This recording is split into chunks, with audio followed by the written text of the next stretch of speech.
আসসালামু আলাইকুম রহমতুল্লাহি ওয়া বারাকাতুহু। সম্মানিত মুসলিম ভাই বোনেরা, যে যেখানে আছেন আশা করি সবাই ভালো আছেন। আজকে আপনাদের সামনে উপস্থিত হয়েছি এসো কোরআন শিখি 12তম পর্ব নিয়ে। এর আগে আমরা 1 থেকে 11তম পর্ব পর্যন্ত আলোচনা করেছি। আমাদের প্রত্যেকটি ভিডিও আপনারা শুরু থেকে শেষ পর্যন্ত দেখবেন। দেখলে পরে আশা করি ইনশাআল্লাহ আপনারা অনেক উপকৃত হবেন। যারা কোরআন দেখে দেখে পড়তে পারেন না, আশা করি আমাদের এই ক্লাসগুলি দেখলে আপনি কোরআন দেখে দেখে অবশ্যই পড়তে পারবেন। আজকে আমরা 12তম পর্বে এসেছি। আজকে আমাদের আলোচনা থাকবে 3 আলিফ মদ 2 প্রকারের মধ্যে দ্বিতীয় নম্বর যে প্রকার মধ্যে মুনফাসিল, আর মাখরাজ থাকবে 14 নম্বর মাখরাজ।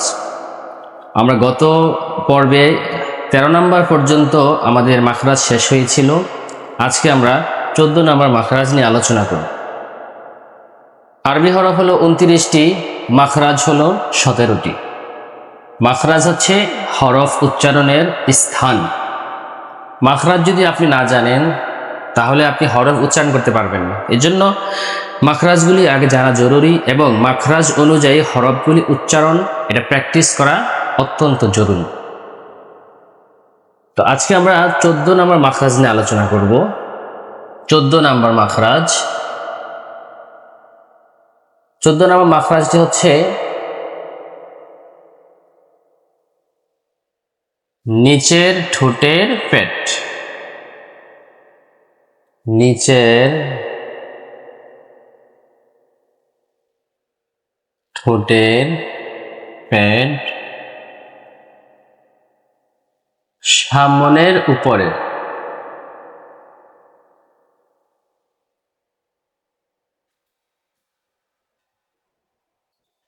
সামনের উপরের 2 দাঁতের। সামনের উপরের 2 দাঁতের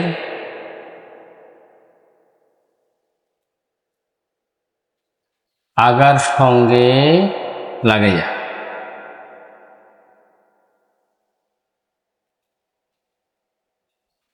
আগার সঙ্গে লাগাইয়া ফা। তাহলে 14 নম্বর মাখরাজ হলো হরফটি শুধু একটি উচ্চারণ হবে, তা হচ্ছে ফা। আর মাখরাজের যে স্থান, হরফ উচ্চারণ যে স্থান, তা হবে নিচের ঠোঁটের পেট। এই যে আমাদের নিচের ঠোঁট আছে, এই ঠোঁটের পেট সামনের উপরের 2 দাঁতের আগার সঙ্গে লাগাইয়া। সামনের উপরের এই যে 2 দাঁত, এই 2 দাঁতের আগার সঙ্গে লাগাইয়া ফা। ফা। তাহলে ফা বলার সময় মুখ থেকে বাতাস বের হবে ফা। মাখরাজটা আমরা কয়েকবার পড়বো, মুখস্থ করব। মুখস্থ করার পরে হরফটা আমরা প্র্যাকটিস করব। আবার মাখরাজটা দেখি। নিচের ঠোঁটের পেট সামনের উপরের 2 দাঁতের আগার সঙ্গে লাগাইয়া ফা। আবারও বলে দিচ্ছি, নিচের ঠোঁটের পেট, এই যে পেট, নিচের ঠোঁটের, নিচের ঠোঁট, নিচের ঠোঁটের পেট সামনের উপরের 2 দাঁতের আগার সঙ্গে লাগাইয়া ফা। এটা হচ্ছে 14 নম্বর মাখরাজ।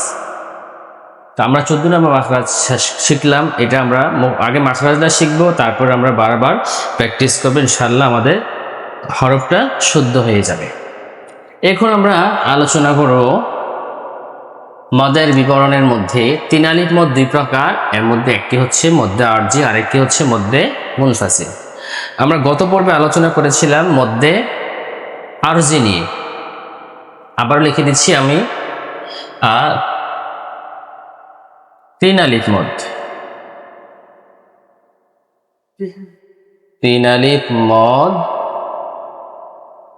2 প্রকার। 3 আলিফ মদ হচ্ছে 2 প্রকার। 3 আলিফ মদ মানে কোরআন শরীফে যত জায়গায় 3 আলিফ টান হবে এগুলো হচ্ছে 2 প্রকারের। 1 নাম্বার হচ্ছে মদ্দে আরজি। মদ্দে আরজি। আর 2 নাম্বার হচ্ছে মদ্দে মুনফাসিল। মুনফাসিল। কোরআন শরীফে যত জায়গায় 3 আলিফ টান আছে এটা হয়তো হবে মদ্দে আরজি আর নয়তো হবে মদ্দে মুনফাসিল।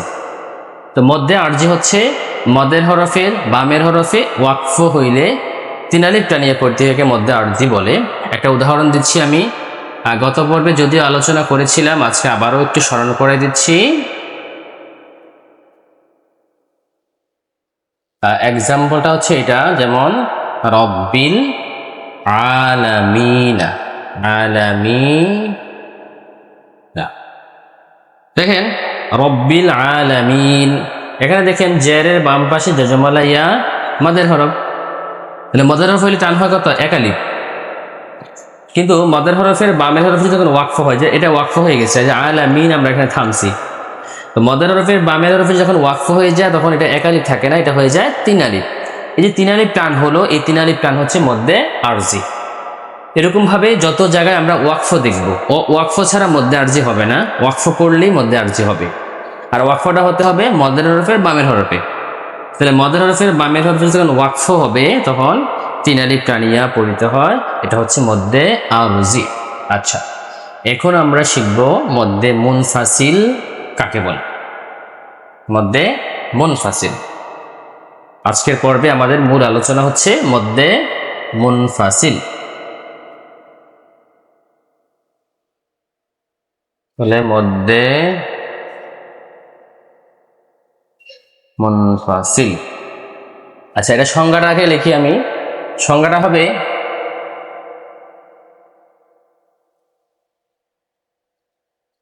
মধ্যের হরফের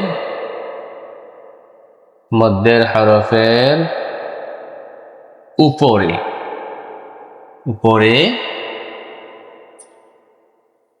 চিকন, মধ্যের হরফের উপরে চিকন চিহ্ন বামে হামজা থাকিলে,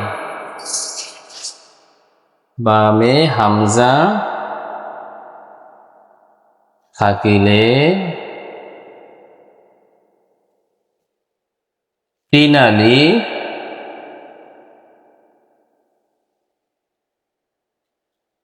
টানিয়া পড়িতে হয়, তিন আলিফ টানিয়া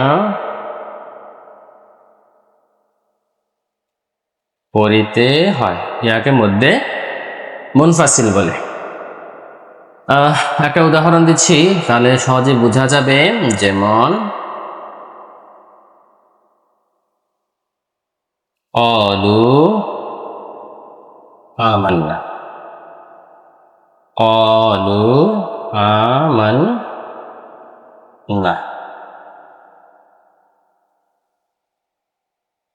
এবার দেখেন, আগে আমরা সংজ্ঞাটা বুঝে নিই যে মুনফাসিল কাকে বলে। মদের হরফের উপরে চিকন চিহ্ন, তাহলে প্রথমে আমরা বুঝতে হবে যে মদের হরফ ছাড়া মধ্যে মুনফাসিল হবে না, মদের হরফ হইতে হবে। তাহলে মদের হরফের উপরে চিকন চিহ্ন বামে হামজা থাকিলে, মদের হরফের উপরে থাকবে চিকন চিহ্ন আর বামে থাকবে হামজা, বামে হামজা থাকিলে তিন আলিফ টানিয়া পড়িতে হয়, ইয়াকে মধ্যে মুনফাসিল বলে। এখন এবার দেখেন, আমি চিকন চিহ্নটা আগে মুছে ফেলি। চিকন চিহ্ন মানে হচ্ছে বাঁকা একটা চিহ্ন থাকবে, একটা হচ্ছে বরাবর চিহ্ন, এই যে লম্বা একটা বরাবর চিহ্ন, এটাকে বলা হয় মোটা চিহ্ন। আর আটা হচ্ছে কি এরকম বাঁকা, এই যে বাঁকা যে চিহ্নটা এটাকে বলা হয় চিকন চিহ্ন। আর লম্বা সোজা যেটা এটাকে বলা হয় মোটা চিহ্ন, ওইটা হচ্ছে চার আলিফ টানের প্রতীক। আর চিকন চিহ্ন যেটা বাঁকা চিহ্ন, এটা হচ্ছে তিন আলিফের প্রতীক। এখন দেখেন, আমরা এখানে দেখেন কলু আমান আমরা লিখছি, তাহলে কলু জবরের বাম পাশে খালি আলিফ, মদের হরফ এক আলিফ টান হবে, মদের হরফ। ক লু পেশের বাম পাশে জমলা ওয়াও, মদের হরফ এক আলিফ টান। কলু আমান্না হামজা খারা জবরা, এখানেও এক আলিফ টান। এখন ব্যাপার হচ্ছে, এই যে পেশের বাম পাশে জমলা ওয়াও, এটা কিন্তু মদের হরফ, এটা কিন্তু এক আলিফ টান, এতক্ষণ কিন্তু এটা এক আলিফে এখন আছে। কিন্তু যখন আমি এই মদের হরফের উপরে একটা চিকন চিহ্ন দিব, এই যে চিকন চিহ্ন দিয়ে ফেলছি, এখন কিন্তু এটা এক আলিফ টান হবে না, এটা হয়ে যাবে এখন তিন আলিফ।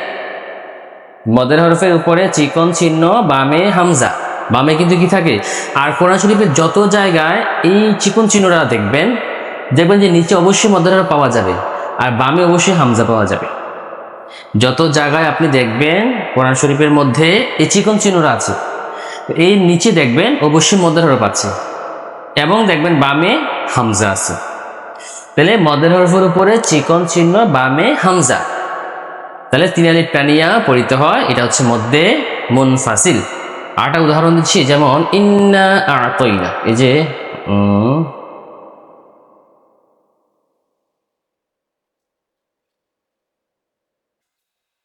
হামজা নুনজের ইন, নুন আলিফ জবর না, ইন্না আ'তাইনা, আ'তাইনা, আ'তাইনা। এবার দেখেন ইন্না, হামজা নুনজের ইন, নুন আলিফ জবর না, ইন্না, তাহলে জবরের বাম পাশে খালি আলিফ, মদের হরফ, এখানে এক আলিফ টান আছে, মদের হরফ এক আলিফ টান, খালি আলিফ। কিন্তু এই জায়গায় যখন আমি আবার একটা চিকন চিহ্ন দিয়ে ফেলবো, এই যে চিকন চিহ্ন দিয়ে ফেললাম, তাহলে এখন কি হয়ে গেল, মদের হরফের উপরে চিকন চিহ্ন বামে হামজা।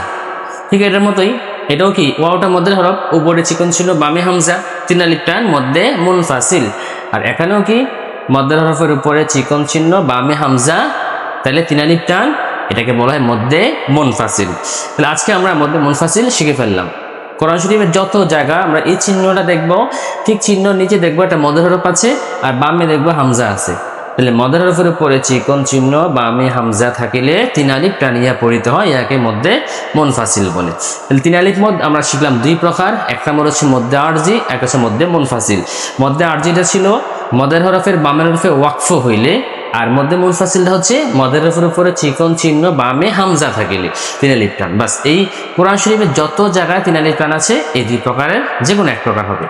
তো এর জন্য সবাই এই ভিডিওটা শুরু থেকে শেষ পর্যন্ত দেখবেন। এরপর যদি না বুঝেন, ডেসক্রিপশনে আমাদের নাম্বার রয়েছে, আমরা আমাদের যোগাযোগ করবেন, ইনশাল্লাহ কোরআন শিক্ষার ক্ষেত্রে সর্বোচ্চ সহযোগিতা করার চেষ্টা করব। তো আমাদের এই চ্যানেলটি সাবস্ক্রাইব করবেন, শেয়ার করে দিবেন, ইসলাম প্রচারে আপনারা আমাদেরকে সহযোগিতা করবেন। আল্লাহ তাআলা আমাদের সকলকে সহি শুদ্ধভাবে কোরআন তেলাওয়াত করার সুযোগ তৌফিক দান করুক, এই আশা ব্যক্ত রেখে আজকের মতো এখানেই বিদায় নিচ্ছি। আসসালামু আলাইকুম ওয়া রাহমাতুল্লাহ।